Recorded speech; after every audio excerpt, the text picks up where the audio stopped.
Two cousins, same family, same industry, completely different legacies. One built AMD and put their chips in every Xbox and PlayStation.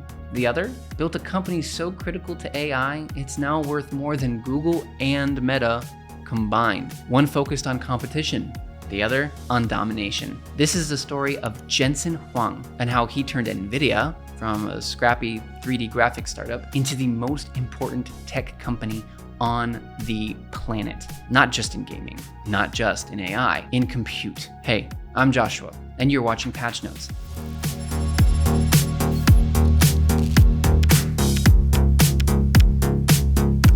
Quick shout out to the team behind this shoot, VideoDeck. They're the folks who wrote, shot, and produced this whole thing. If your company is trying to explain anything remotely complex or create stunning product demos, hit them up at videodeck.co. Today we're doing a deep dive into how NVIDIA became the giant it is today, going all the way back to its founding to break down the big turning points like CUDA, AlexNet, Tensor cores, and talk about what this dominance means for developers building in AI right now. Let's get into it. Chapter 1. The early bet. In 1993, Jensen Huang walked away from a comfortable job at LSI Logic and co-founded a company with two engineers. They met at a Denny's in San Jose and sketched out the plan on a napkin. They called it nVIDIA. The idea was bold for its time, bringing high-performance 3D graphics to the PC. At the time, nobody really thought 3D gaming was going to explode. Most computers couldn't even handle it. But NVIDIA's early bet was that gamers would want real-time 3D, and that they need hardware to pull it off. 6 years later, in 1999, they dropped the GeForce 256, a chip they called the world's first GPU. It was the first to offload 3D transforms, lighting, and rasterization onto a dedicated graphics chip, not the CPU. And for the first time, it was a game changer. This single chip turned gaming from flat sprites and fog into fully lit 3D rendered spaces. For NVIDIA, it was their first real home run. Soon after, they landed two major deals. Microsoft tapped NVIDIA to power the first Xbox. Sony worked with them to build the PS3's GPU. With that, NVIDIA was elevated beyond the graphics business. They began shaping the future of gaming. Chapter 2. The realization.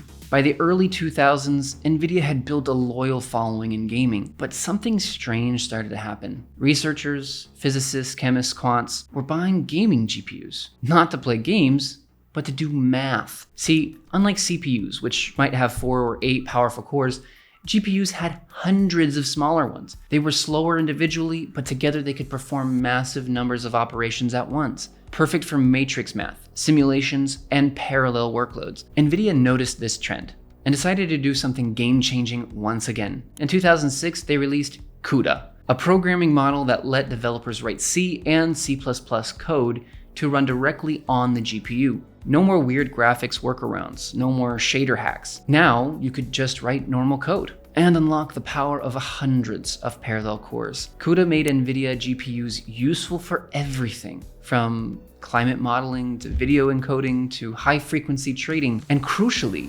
CUDA only worked on NVIDIA hardware. From here, the company made another pivotal shift, from a graphics card maker to a compute platform. Chapter 3. The spark. Then came 2012 and AlexNet. A small team at the University of Toronto trained a deep neural network on a computer vision challenge named ImageNet. To do so, they used two NVIDIA GTX 580 GPUs. Why? Because training on CPUs would have taken weeks. With NVIDIA's consumer-grade GPUs, it took about 5 days. AlexNet destroyed the competition, and it proved something much bigger. Deep learning wasn't just an academic toy anymore. After that, AI research moved fast. Almost overnight, every serious AI lab shifted to GPU-based training. CUDA became the default development environment. PyTorch and TensorFlow were built with GPU acceleration baked in. NVIDIA began fueling the AI revolution. Chapter 4. The acceleration. Over the next few years, NVIDIA built for that future, fast. In 2017, they released the Volta architecture with a new hardware feature, Tensor cores. These weren't just GPU cores. They were built for deep learning, specifically matrix multiplications and accumulations, the core operations behind every neural network. Tensor cores offered a massive jump in throughput for deep learning.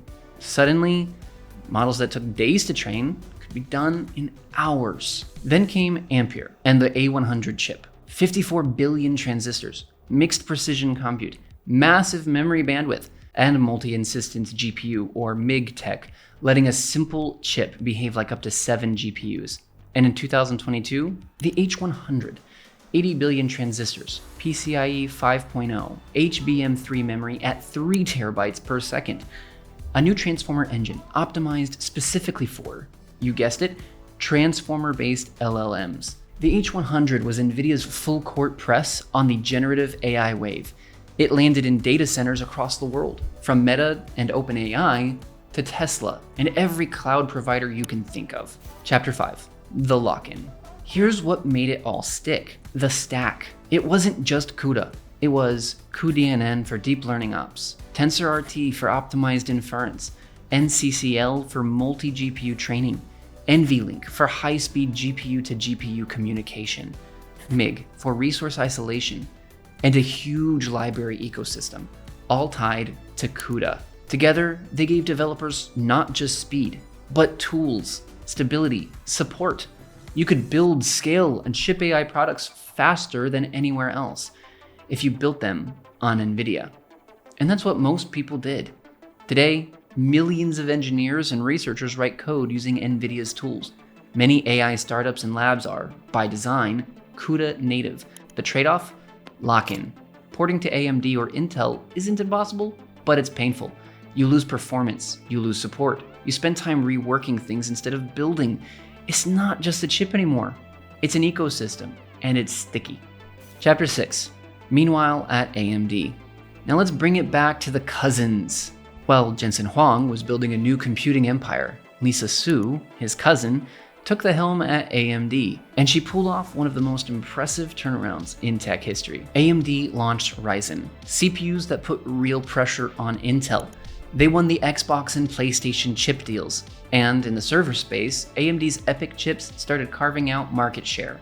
But in AI, the gap is still wide. AMD launched ROCm, a CUDA alternative, and their Instinct GPUs now rival NVIDIA's in raw power. But raw power isn't enough. Without widespread developer adoption and a software ecosystem that rivals NVIDIA's, ROCm remains niche. AMD is catching up fast, but NVIDIA still owns the map.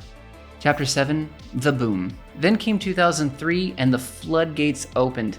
ChatGPT, Stable Diffusion, Llama, Midjourney, generative AI exploded into the mainstream. Everyone needed to train or run models, and to do that, you needed NVIDIA's GPUs. Demand spiked.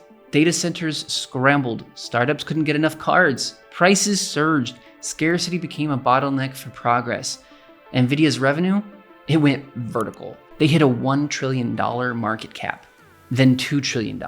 And in 2025, they briefly passed $4 trillion, becoming the world's most valuable company. Not because of games, not because of hype, because NVIDIA had the exact chips the AI world needed, and no one else could make them at that scale with that kind of software support. Chapter 8, what now? So what does this mean for developers? It means we're building in a world where one company defines the frontier of compute. If you want top-tier AI performance, you're likely using NVIDIA, whether you rent H100s on the cloud or build your own cluster.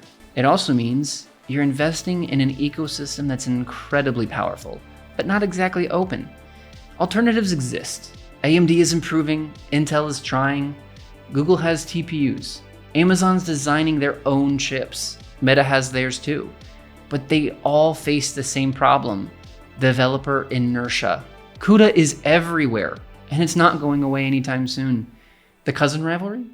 It's fun to talk about, but what's more interesting is how one of them saw where the future was going and built the tools to get there first. I'm Joshua, this is Patchnotes, and that is how NVIDIA became the most important company in tech.